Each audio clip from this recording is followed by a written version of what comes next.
मंत्री चिराग पासवान। चिराग, ये लगातार चर्चा इधर आपके बिहार आने की बहुत हो रही है। आपका बिहार प्रेम जो है अचानक बहुत जाग गया है, क्या है ये पूरा माजरा? पहले तो ये स्पष्ट कर दूं, बिहार प्रेम मेरा अचानक नहीं जागा। मेरा राजनीति में आने का कारण सिर्फ और सिर्फ बिहार और बिहारी रहे हैं, और आप उन लोगों में से रहे हैं जो कि शुरू से इस बात को जान रहे हैं। कई बार चर्चा हम लोगों ने की, दिल्ली में रहा हूँ, बम्बई में मैंने काम किया, और जिस तरीके से वहाँ पे बिहारियों को कठिन परिस्थितियों में रहना पड़ता है, या कई बार उनको जिस तरीके से अपना अपमान का सामना करना पड़ता है, उनको गाली दी जाती है, उनके साथ मारपीट की जाती है, इन सारी चीज़ों को मैंने देखा। और उस वक्त ये फैसला मैंने लिया था कि मुझे वापस अपने प्रदेश जाना होगा और वहाँ पे रहकर उस बिहार का निर्माण करना होगा जिसकी कल्पना संभवतः मेरे नेता, मेरे पिता आदरणीय रामविलास पासवान जी ने, पिछली पीढ़ी ने की थी। एक विकसित बिहार की सोच को धरातल पर उतारना होगा, और इसी सोच के साथ मैंने Bihar first, Bihari first vision document का भी मैंने निर्माण किया, जिसमें बिहार से जुड़ी हुई हर समस्या का विस्तृत समाधान है कि कैसे बिहार को हम लोग विकास राह पर एक रोड मैप पूरा मैंने इसको लेकर तैयार किया। और तब से ही मेरी इच्छा थी कि मैं ज्यादा सक्रिय भूमिका में निभाऊं। तीसरी बार का सांसद हो चुका हूं। अब मुझे इस बात का एहसास है कि दिल्ली में रह के मैं बिहार फर्स्ट, बिहारी फर्स्ट की सोच को धरातल पे नहीं उतार पाऊंगा, और इसी उद्देश्य के साथ अब मेरी इच्छा है कि मैं ज्यादा समय और ज्यादा सक्रिय भूमिका बिहार में दूं। जब आपकी इच्छा होती है कि बिहार में आप ज्यादा सक्रिय भूमिका में रहें, तो क्या चिराग पासवान इस विधानसभा बिहार से चुनाव लड़ रहे हैं? मैं ये फैसला पूर्णतः मेरा नहीं हो सकता, ये फैसला पार्टी को लेना है। मैं जरूर चाहता हूं कि मैं बिहार विधानसभा का चुनाव लड़ूं। अब क्या मैं वो 2025 का लड़ूंगा या मैं 2030 का विधानसभा का चुनाव लड़ूंगा, ये फैसला पार्टी को लेना है। जब मैं कहता हूं कि पार्टी को ये फैसला लेना है, छूटते ही पूरक प्रश्न आता है कि आप ही पार्टी हैं, आप ही के राष्ट्रीय अध्यक्ष हैं, आप जो चाहेंगे होगा। सही है, अगर मैं चाहूंगा तो मैं लड़ पाऊंगा, बट जब मैं कहता हूं कि पार्टी को इसका फैसला लेना है, मतलब पार्टी को इसके ऊपर मंथन करना है। और जो हो रहा है, सर्वे हो रहा है, क्या मेरे चुनाव लड़ने से मेरी पार्टी का स्ट्राइक रेट बेटर हो सकता है, क्या मेरे विधानसभा के चुनाव लड़ने से क्या हमारे गठबंधन का प्रदर्शन और बेहतर और मजबूत हो सकता है, इन तमाम चीजों पर अभी अध्ययन, अभी मंथन चल रहा है। और अगर पार्टी को लगता है, क्योंकि कई बार ऐसा होता है कि जब आपके राष्ट्रीय नेता जब विधानसभा के चुनाव में उतरते हैं, भाजपा ने इस एक्सपेरिमेंट को कई बार किया है अलग अलग राज्यों में, और उसका लाभ भी हम लोग को देखने को मिला है। तो अगर पार्टी को ऐसा लगता है सर्वेज, मंथन, चर्चा के बाद कि मेरे विधानसभा चुनाव लड़ने से मेरी पार्टी को, मेरे गठबंधन को मजबूती मिलेगी, तो मैं जरूर लड़ूंगा। 2025 में आप लड़ रहे हैं, मोटा सा आपने बहुत घुमा दिया इस छोटे से सवाल को, बहुत आपने जवाब घुमा दिया। 2025 में चिराग पासवान विधानसभा चुनाव लड़ रहे हैं। मेरे पास अभी तक पार्टी की अनुमति आई नहीं है। पार्टी ने अभी तक इस बारे में, एक्चुअली हम लोग की पार्लियामेंट्री बोर्ड की बैठक ही नहीं हुई है इन तमाम विषयों को लेकर, क्योंकि अभी गठबंधन के बाद ये फैसला हो जाएगा। हाँ, बैठक जब भी हो जाएगी उसके बाद ये फैसला हम लोग कर लेंगे कि या तो 2025 नहीं तो 2030। 2030 में तो हम लड़ेंगे। 2030 में तो मेरा इंटरेस्ट भी नहीं है। मेरा इंटरेस्ट 2025 में है कि 2025 में चिराग विधानसभा चुनाव लड़ रहे हैं कि नहीं। मुझे लगता है बहुत जल्द इसके ऊपर एक अंतिम फैसला हो जाएगा। चिराग अपने आप को, क्योंकि आप देखिए युवा हैं, दलित हैं, और आपके पास एक्सपीरियंस भी है केंद्र में काम करने का, आप अपने आप को बिहार में एक काबिल मुख्यमंत्री के चेहरे के तौर पर देखते हैं? वो कहते हैं ना कि ना कैसे पकड़ी है, घुमा के पकड़ी है।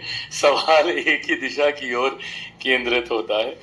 फिलहाल अगर आप इस प्रश्न के जवाब में ये जानना चाह रहे हैं कि एनडीए के भीतर क्या, तो एनडीए के भीतर मुख्यमंत्री नीतीश कुमार जी के नेतृत्व में हम लोग चुनाव लड़ने जा रहे हैं, और चुनाव परिणामों के बाद एक बार फिर से मुख्यमंत्री नीतीश कुमार जी ही बिहार के मुख्यमंत्री बनेंगे। ये गठबंधन के भीतर का ये चर्चा है, और इसको लेकर ये फैसला हो चुका है। तो फिलहाल ऐसी कोई वैकेंसी नहीं है। मैं जरूर मानता हूँ कि मेरे पास वो विजन है जिसपे मैंने लंबे समय तक मैंने कार्य किया है, और उसको मैं सरकार के माध्यम से धरातल पर उतारना चाहता हूं। जो स्पेस मैं मानता हूं कि 2025 में जब नई सरकार बिहार में बनेगी, वो भूमिका मैं निभा पाऊंगा।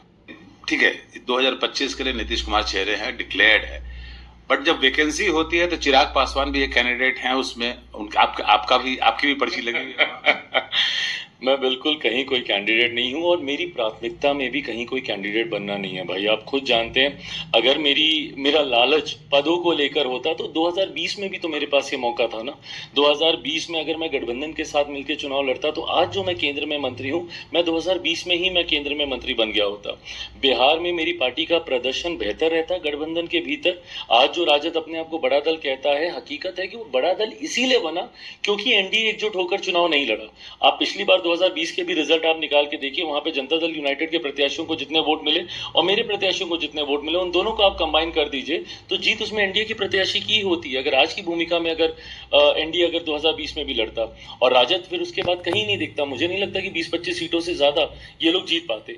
तो हकीकत में उस वक्त भी मेरे पास ऑप्शन था, जब मेरे अच्छे विधायक जीत कर आते, बिहार में भी मेरे 2-3 मंत्री होते, तो उस वक्त भी मैंने पद का लालच नहीं किया। आज भी मेरी प्राथमिकताओं में नहीं है, बस सरकारी एजेंडे के माध्यम से बिहार फर्स्ट बिहारी फर्स्ट को धरातल पर उतारने की सोच के साथ आगे बढ़ रहा हूँ। बट एक चीज बताइए कि आपके समर्थकों ने आपका पोस्टर लगा दिया। नहीं नहीं, बात देखिए, जब सवाल तो बनता है, आपका पोस्टर लगा दिया और आपने मना भी नहीं किया, आपने एक्सेप्ट किया उसको कि भाई आपके समर्थकों ने आपको मुख्यमंत्री के तौर पर प्रोजेक्ट किया, पटना की सड़कों पे आपका पोस्टर लग गया एंड आपकी पार्टी की तरफ से उसको मना भी नहीं किया गया। तो मैं मानूं कि आपकी मौन सहमति थी। मौन सहमति की बात नहीं है। कई बार ना कार्यकर्ताओं की भावना इतनी प्रबल होती है कि आप चाह कर भी आप नहीं रोक पाते हैं। कई बार मुझे खुद इस बात का इतनी तकलीफ होती है या नहीं अच्छा लगता है, कहीं हम लोग जाते हैं और क्योंकि मैं नेता हूँ, कई ऐसे कार्यक्रम होते हैं जहाँ पे किसी परिवार में कोई दुखद घटना घट गई होती है, वहाँ पे जाना होता है। वहाँ लोग देखकर जब हम पहुंचते हैं या कार्यकर्ता नारे लगाने लगता है, वो माहौल नहीं है ऐसा जहाँ पे आप नारे लगाइए। कितनी बार आप रोकते रह जाते हैं कि नहीं, ये माहौल नहीं है, फूल माला मत दीजिए, नारे मत लगाइए, पर वो नहीं मानते क्योंकि उनकी भावना इतनी ज्यादा अपने नेता को देखकर होती है। उसी भावना के साथ ये पोस्टर लगाए गए थे। मैं कितनी जगह पे रोकूं, मैं उसको उनको बंद कमरे में बुलाकर सिर्फ टोक सकता हूं, बट संभव नहीं है। जब आपके साथ लाखों करोड़ों कार्यकर्ता जुड़े हों तो एक एक की भावना को आप नियंत्रित कर पाए। आपके कार्यकर्ताओं की या पार्टी वर्कर जो नेता हैं, उनकी ये भावना है कि चिराग जो है वो मुख्यमंत्री के तौर पे बिहार में ऑफ कोर्स है और होनी भी चाहिए, और हर पार्टी के कार्यकर्ता की होनी चाहिए। जब तक पार्टी का कार्यकर्ता अपने नेता को सर्वोच्च पद पर नहीं देखेगा तो फिर वो नेता ही किस काम का। तो हर पार्टी के कार्यकर्ता की, और हर पार्टी के कार्यकर्ता की होती भी है। मुझे कोई एक ऐसा दल हमारे भारत में बता दीजिए, छोटे से छोटा हो या बड़े से बड़ा, जो अपने नेता को सर्वोच्च पद पर राज्य में हो, केंद्र में हो, नहीं देखना चाहता हूं। मैं खुद मेरे नेता, मेरे पिता आदरणीय रामविलास पासवान जी को बिहार के मुख्यमंत्री के पद पे देखना चाहता था, मैं उनको देश के प्रधानमंत्री के पद पे देखना चाहता था। हर नेता के लिए ये भावना कार्यकर्ताओं की होती है और उसका मैं सम्मान करता हूँ। लोग बोलते हैं, देखिए आपके ऊपर जो आरोप लगता है कि भाई आप युवा भी हैं, दलित हैं, आप केंद्र में मंत्री भी हैं, लेकिन आप इंडिपेंडेंट काम नहीं कर पा रहे हैं, आपको बीजेपी की प्रॉक्सी पार्टी बोलते हैं। लोग बोलते हैं कि आप बीजेपी की प्रॉक्सी पार्टी हैं। मेरे प्रधानमंत्री जी से जो मेरे संबंध है उसको लेकर कई बार ये सारी बातें कही जाती हैं, बट अगर मैं मानता हूं जितनी स्वतंत्रता मुझे गठबंधन के भीतर कार्य करने को लेकर मिलती है, और मुझे लगता है जितनी प्रमुखता से मैंने अपने प्राथमिकता वाले विषयों को उठाने का काम किया। आज आप ये सवाल मुझसे पूछ रहे हैं, बट कुछ दिन पहले इसके विपरीत में मुझसे सवाल पूछे जाते थे कि आप तो गठबंधन की लाइन से एकदम अलग राह लेकर चलते हैं। जब लेटरल एंट्री की बात आती है तो आप अपनी सरकार के सामने ही खड़े हो जाते हैं, जब जाति आधारित जनगणना की बात आती है तो बीजेपी रुख साफ नहीं करती, बट आप उसको लेकर मोर्चा खोले रहते हैं। ऐसे कई विषय निरंतरता में आए, हिंदू मुस्लिम विवाद को लेकर आया, जहाँ पे मैंने बहुत अपनी स्पष्ट राय रखी है। तो अगर कोई ये सोचे कि मैं किसी का प्रॉक्सी बन के कार्य कर सकता हूँ, कतई नहीं। बट हाँ, मेरे प्रधानमंत्री जी के प्रति समर्पण अटूट है। उनसे मैं जितना प्यार करता हूँ, शायद इतना प्यार मैंने अपने नेता, अपने पिता से किया होगा, और मैं उनको उस जगह पर देखता हूँ और उन्होंने भी हमेशा वही प्यार मुझे दिया। कल उनका एयरपोर्ट पे आना और मुझे आकर ये कहना कि आज मैं आपसे बिहार की धरती पे मिल रहा हूँ, मेरे लिए आज आप युवा बिहारी हैं। अब ये युवा बिहारी मेरे प्रधानमंत्री को पता है, वो जानते हैं, क्योंकि मेरे हर सोशल मीडिया प्लेटफॉर्म के सामने मैंने युवा बिहारी अपने नाम के आगे मैंने लिखा हुआ है। उन्होंने इस बात को एक्नॉलेज किया। मेरे लिए इससे बड़ी बात और क्या हो सकती है। आप अगर देखिए, आप अपने आप को प्रधानमंत्री नरेंद्र मोदी का हनुमान भी बोलते हैं आप, लेकिन अगर जब चेहरा चुनने की बात आएगी, दलित चेहरा चुनने की बात आएगी, अगर आपके बदले किसी और दलित चेहरे को चुना गया तो आपको लगता है कि आपकी जो उम्मीदें होंगी वो उसको मैं दुखी इस प्रश्न से हो रहा हूँ, मतलब बहुत विनम्रता से मैं कह रहा हूँ, क्योंकि आपने अपने प्रश्नों में की बार इस मेरे आगे इस शब्द को जोड़ा कि दलित दलित दलित, मेरी तो लड़ाई इसी बात को लेकर है। मैं जब बिहार फर्स्ट बिहारी फर्स्ट की बात करता हूँ, मैं बिहार में 14 करोड़ बिहारियों की बात करता हूँ। मुझे सबसे बड़ी तकलीफ इस बात की होती थी, दिल्ली में पला बड़ा पढ़े लिखे परिवार से आता हूँ, बम्बई में मैंने काम किया, जहाँ पे मैं नहीं देखता इस तरीके की इतनी कड़ी जाति व्यवस्था। और जब मैं राजनीति में आया और बिहार आने लगा राजनीतिक दृष्टि सोच से, आज से लगभग 12-13 साल पहले, तो मुझे तकलीफ इस बात की होती थी कि बिहार में मुझे भूमियार मिलते थे, ब्राह्मण मिलते थे, राजपूत मिलते थे, मुझे यहाँ पे पिछड़ा मिलते थे, अति पिछड़ा मिलते थे, दलित मिलते थे, महादलित मिलते थे, मुस्लिम मिलते थे, पर कोई बिहारी नहीं मिलता था। आपकी जाति ही आपकी पहचान बन के रह गई है। मैं चाहता हूं कि मेरे राज्य में मेरी पहचान सिर्फ और सिर्फ बिहारी की हो। मैंने तो युवा दलित बिहारी नहीं लिखा ना अपने सोशल मीडिया प्लेटफॉर्म्स पे, मैंने तो सिर्फ युवा बिहारी लिखा। अब ये बताइए, आप बार बार बिहार फर्स्ट बिहारी फर्स्ट की बात करते हैं, वो 5 चीज बताइए जो इस बैनर के अंतर्गत आपने बिहार में किया हो और जिसका इम्पैक्ट हुआ हो लोगों को। मैं करना चाहता हूं, और अभी जैसा मैंने कहा कि मेरा बिहार में आने का कारण ही यही है कि मैं उस विधिवत तरीके से व्यवस्था के साथ मैं इसको धरातल पर उतार पाऊं। आज की तारीख में मेरे पास एक भी विधायक नहीं है, नीति decision making policy making committee का मैं हिस्सा नहीं हूं। राज्य में जो सरकारी एजेंडे होते हैं, मेरे कोई विधायक ना होने की वजह से ना विधानसभा में मेरी आवाज़ है, ना विधान परिषद में मेरी आवाज़ है। और इसीलिए मतलब मैं बहुत स्पष्ट तरीके से कहता हूं कि मैं बिहार में सरकार का हिस्सा नहीं हूं, मैं बिहार सरकार का मैं समर्थन कर रहा हूं।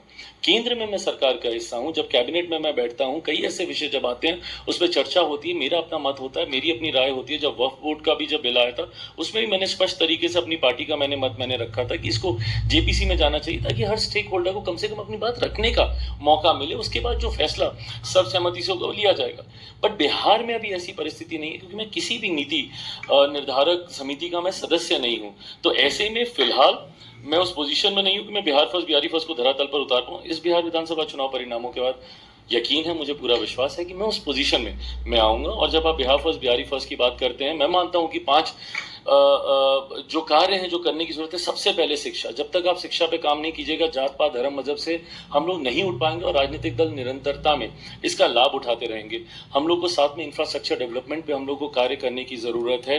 हम लोग को एक ऐसी व्यवस्था का निर्माण करने की जरूरत है, ना सिर्फ पलायन रुके बल्कि रिवर्स माइग्रेशन मेरे राज्य में शुरू हो। राजस्व हम लोग कैसे बढ़ाएं, ये बहुत बड़ी चर्चा का विषय होना चाहिए। रिलीजियस टूरिज्म की अनंत संभावनाएं हैं मेरे राज्य में, जिसको लेकर हम लोग कार्य कर सकते हैं। अलग अलग धर्म से जुड़े हुए महापुरुषों की धरती रही है, उसको लेकर हम लोग कार्य कर सकते हैं। स्वास्थ्य पे हम लोग को बहुत काम करना है, ग्रामीण स्तर तक कैसे स्वास्थ्य व्यवस्था, और कृषि प्रधान प्रदेश है ये, किसानों को कैसे मजबूती देते हुए, जिसमें मेरे भी मंत्रालय की एक अहम भूमिका है। फूड प्रोसेसिंग के माध्यम से, प्रसंस्करण के माध्यम से आप किसानों की स्थिति ग्रामीण स्तर पर और बेहतर कर सकते हैं।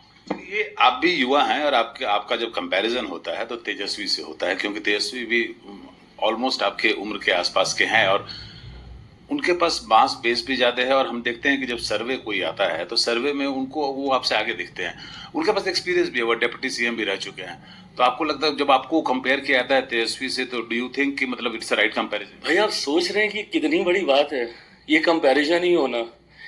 एक ऐसा व्यक्ति जिसके पास एक विधायक नहीं है, और उसका कंपैरिजन एक ऐसे व्यक्ति से हो जाता है जिसकी पार्टी निरंतरता में लंबे समय तक सत्ता में रही हो, जिनके परिवार से 2-2 मुख्यमंत्री रहे हो, वो स्वयं उप मुख्यमंत्री रहे हो, उस व्यक्ति से, उनकी पार्टी के साथ मेरी पार्टी का कंपैरिजन हो रहा है इस स्तर पर, तो इसमें मुझे तकलीफ होगी कि मुझे खुशी होगी?